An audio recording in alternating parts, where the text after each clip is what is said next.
What's going on out there, YouTube? This is SCL0320. I'm back at it again for an actual brand new TV show review.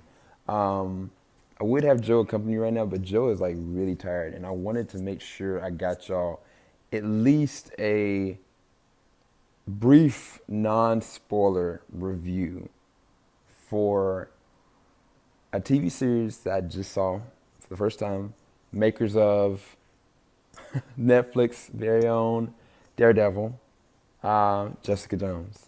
Y'all have seen me do reactions and reviews for the TV trailers that's come out. There's been two, I think it was actually three, which I didn't actually see that one, the one where she went to the bar, which I thought that was actually really cool, by the way, exclusively. But we're at New York Comic Con. I'm actually in New York.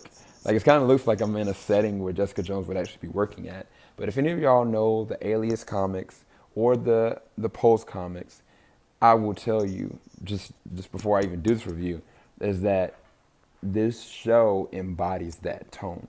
Not just on a mythos level, because they get the mythology perfect. Any kind of character that you think that is supposed to be involved with her, it does. I mean, the Wildcat, the Purple Man, Luke Cage, anybody that y'all can think of, this is all in this series. Now, I'm not saying that any of these characters are in the first pilot, because that's the first thing I was looking at.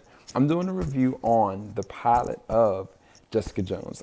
We were able to exclusively get into the panel. Not only did we see that, we also saw the Daredevil trailer for season number 2, which me and Joe, we might do a review on that tonight. We might wait until tomorrow. I really wanted to make sure I got something out to y'all today so y'all can know that, like, shoot, I am so hyped. That's why I put those 2 clips of the full cast. I think I accidentally almost gave y'all a little bit of the trailer, even though I didn't intentionally do that. It's like he just was like, here it is, and then I was like, crap, let me turn this off.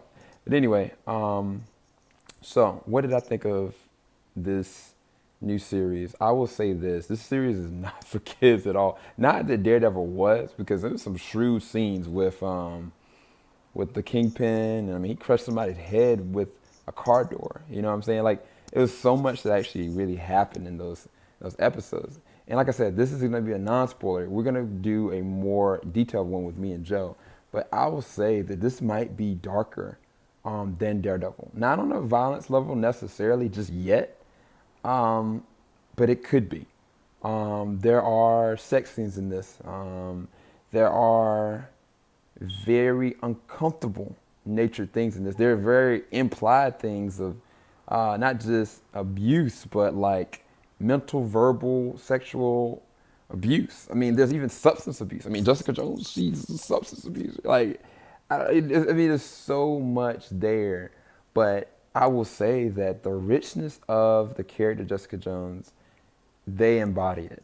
I mean, it is literally taking the comic and putting it. Like, there were pages of Pulse and Alias that I've read before that I was like, I could swear these are line for line, like, quotes. I mean, even there's an interaction. The only thing I'll say is that Luke Cage is in this episode.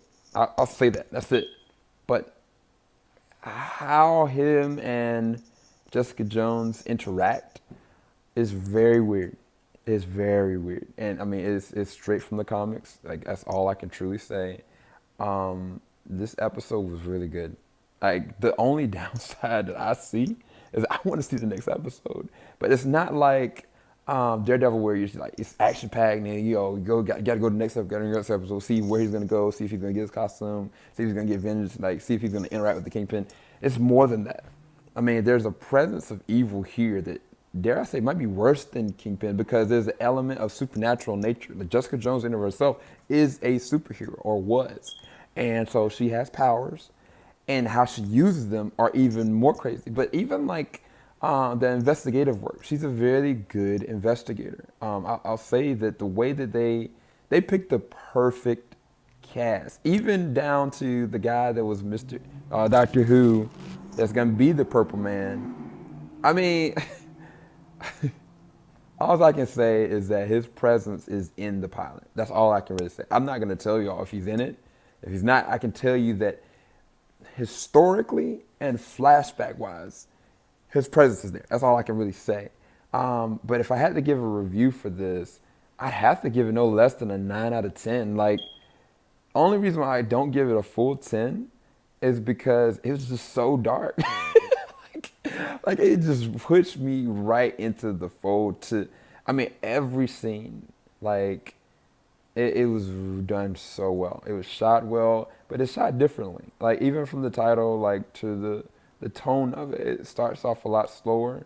It really girds you into the psychological profile of Jessica Jones, because that was one of the things about the trailers. Like, you just kind of see she's an alcoholic, she's taking pictures, she's investigating stuff, but you really get to see what is really truly wrong with her without knowing what's truly wrong, because they don't reveal that in the pilot, which I actually loved that about the pilot. That was one of the hikes that I was like, man, I swear, if they tell me everything about what happened to her or who she is, and then I just said, like, the relationships, like the cast, they doing a great job of presenting their characters and what their characters represent to Jessica, as well as just New York as a whole. And it's really dark, really dark. One thing I'll say that I'll really spoil is that Carrie Ann freaking Moss, Trinity herself, is in this show, okay?